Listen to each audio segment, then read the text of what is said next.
The greatest threat to Western culture is not a major world religion, but rather the influential ideological movement of progressivism. Often perceived merely as political, it is in truth a faith-based system, an ideological religion. I sometimes refer to it as the Marxist Progressive cult. It is frequently simply called the left. To understand it, we must examine its foundational doctrines. Doctrine number 1, the denial of God. The primary religious tenet of the progressive left is that there is no God. This isn't accidental, but a fundamental official stance, an atheism rooted in Marxist ideology. Karl Marx was explicit about his materialistic atheism, and progressives continue through life with the assumption that God does not exist. This fundamental assumption ruins everything else in the leftist worldview. In the end, they still have to have a God, so they end up making government their God. Doctrine number 2, history is class struggle.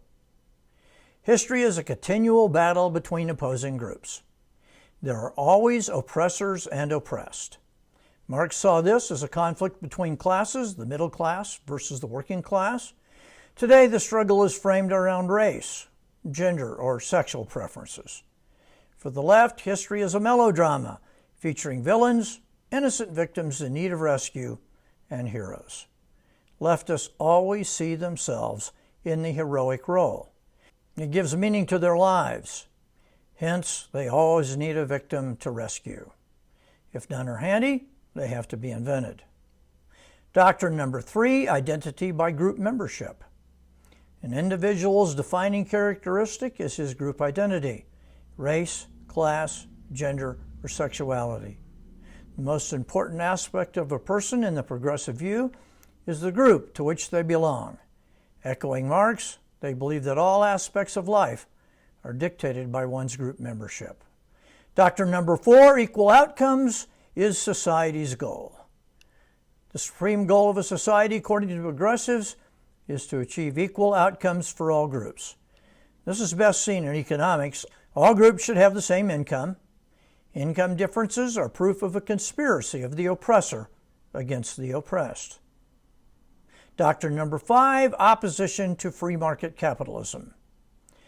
Free market capitalism is inherently evil because it produces income inequality. Economic freedom is consistently opposed, and private property rights are viewed with suspicion. Capitalist success is the result of oppressing others. Thus, merit and achievement are suspect. Leftists don't believe people get rich legitimately. This judgment does not, of course, apply to rich leftists. Doctrine number 6, hatred of Christianity. Christianity, with its emphasis on individual moral responsibility, patriarchal structures, and belief in God, is actively hated and persecuted by the left. Doctrine number 7, reality is not objective but created. Society is responsible for creating its own reality. For instance, differences between men and women are considered societal constructs rather than biological facts. Doctrine number 8, a flawed view of human nature. Theologically, the left believes human beings are naturally good but stupid. They cannot be trusted to think independently, which is why they must be guided by a leftist elite. Democracy will never work.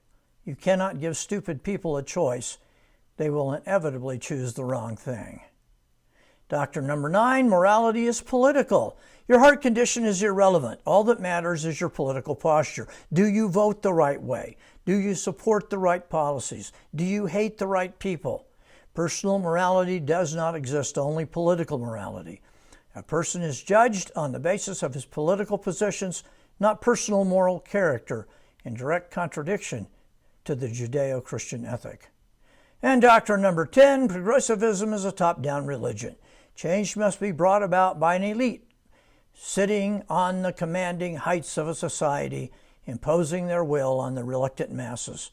That is why the left inevitably veers toward totalitarianism whenever it is in power, in government, education, trade unions, or religious institutions. Ultimately, the goal of the left is to change every aspect of society, not just economics. Traditional institutions such as organized religion and the family must be eradicated. As C.S. Lewis insightfully remarked, Quote, "Of all tyrannies, a tyranny sincerely exercised for the good of its victims may be the most oppressive. It would be better to live under robber barons than under omnipotent moral busybodies. The robber baron's cruelty may sometimes sleep, his cupidity may at some point be satiated. But those who torment us for our own good will torment us without end, for they do so with the approval of their own conscience." Left-wing progressivism is a religion without God.